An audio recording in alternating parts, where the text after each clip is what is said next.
Any idea how many people would be hired in this kind of an industry over a year? Like, just a rough guess on that number.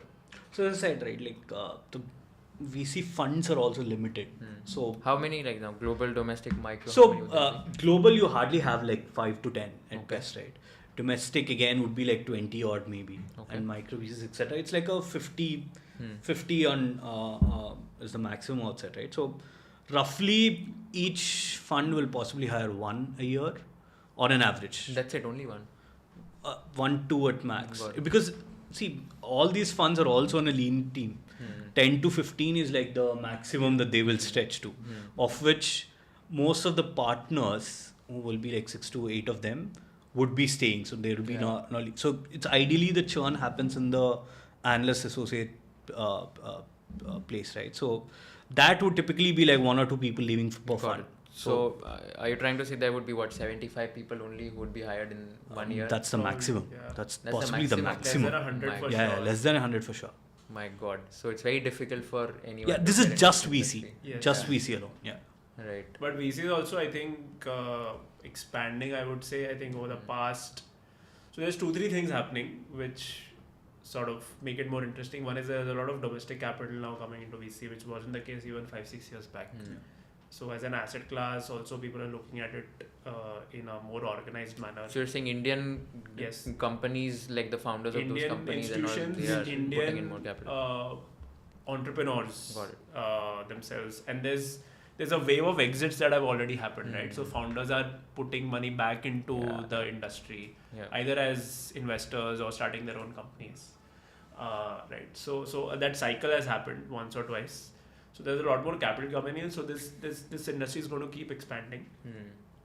And what is also happening is the industry is big enough. We are deep enough as a country to have specialized investment vehicles, meaning that something for climate. There are VCs who only invest in fintech for India, right? So now these niche pools of capital are possible.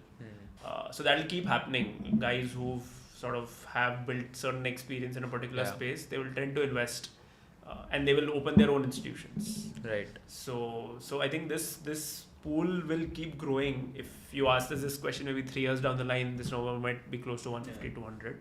But this it's not going to be 10,000. Right. Yeah, makes sense. It's a very niche and very small industry. But then apart from LinkedIn and headhunters, any other ways you guys are aware of, like how can people find these kind of opportunities of getting into a VC fund, or like this is the only thing that okay तुमने LinkedIn reach out कर लिया, headhunters कर लिया, बस अगर नहीं मिल रहा है तो नहीं मिलेगा. यार IIM jobs पे भी लोग पोस्ट करते हैं. मतलब जॉब पोर्टल आपको ये नौकरी पे तो नहीं मिलेगा. So only IIM jobs. I would say IIM jobs. Okay. And a lot of hiring happens through networks actually. Okay.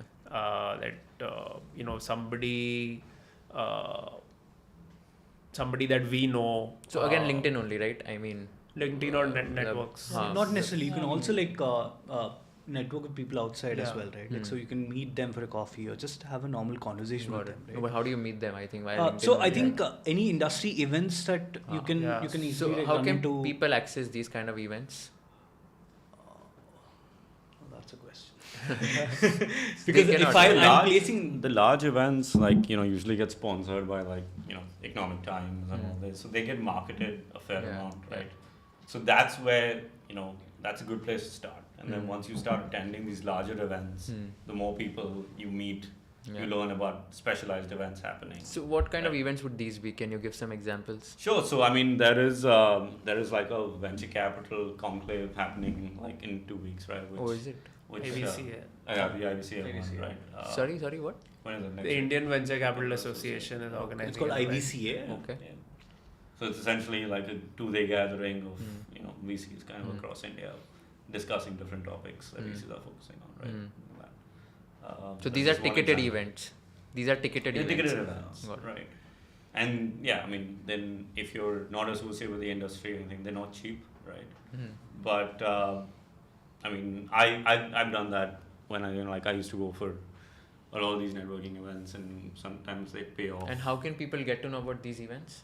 So they like I said, right, that a lot of them have like some really large sponsors, and they just get marketed like the newspaper, or you follow them on LinkedIn, and something gets posted, and it's but I think the most important thing, and he was like touching on that earlier. I think whether it's VC or just industries in general, right? I think networking itself has not gone anywhere, right? And nobody wants to receive a message with an objective in mind, right? Sometimes you just want a message from someone that's interested, and 5 or 10% of the time you might be willing to sit down and have a conversation with that person, right? And it's sort of like the same advice that I kind of give founders as well, that don't just have a relationship with the VC because you're going to be raising capital, right? Like build a relationship with the VC through your journey, so when the time comes to raise capital, the way I'm building with the three of you right now. Exactly. Who are you again? Just kidding. But yeah, I think that's a very good piece. I think even INC 42 organizes a lot of events. Yeah. Your Story, Your Story, Tech Sparks, kafi hota hai. And what also happens is Even you guys know 1949.